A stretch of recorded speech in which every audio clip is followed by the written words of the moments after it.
Bir saat çəkir. Bana dav eləmir. Yetimləri qabağına al.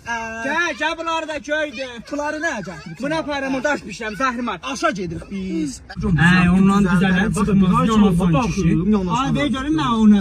Göz onu ət elədi. Yana çıxırdın nə aşına? Gözün sənədi, görmüşəm. Çərə aldım. Aşına. Səs sal mincə daxda. Bir vaxtda qoydum. Ay, səllam lan. Qaynanamı çırmışam, baldızımı yolmuşam. Baldızımı yolmuşam. Ənimin ağzına mən şirini qoymuşam. Ənimin ağzına mən şirini qoymuşam.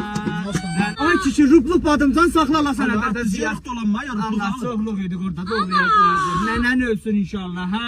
Şuyum var. Ne evim dəxtimə, gəl, buyur.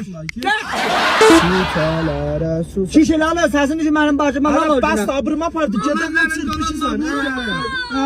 Bara burnum kutlayacağım. Baranın dədəsi ölsün, ver görünmə. Yazıq dədə. Yetim qalsın Baranı.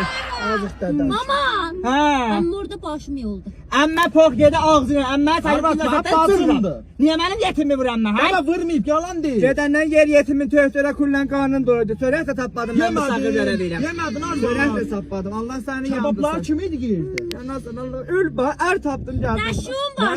Ər tapdım gəldim bax. Səni boşanıb Gedəndən kullan heç iş görməmişik, yetim Baba yetim siz də bir dinməyin görək. Susuzdur. Dəşüyüsü var. Mama baba bize izledi. Benim baba Ana bəsdir də baş ağrı tutdum mən orada. Baba bok yere misafirete çıkarım.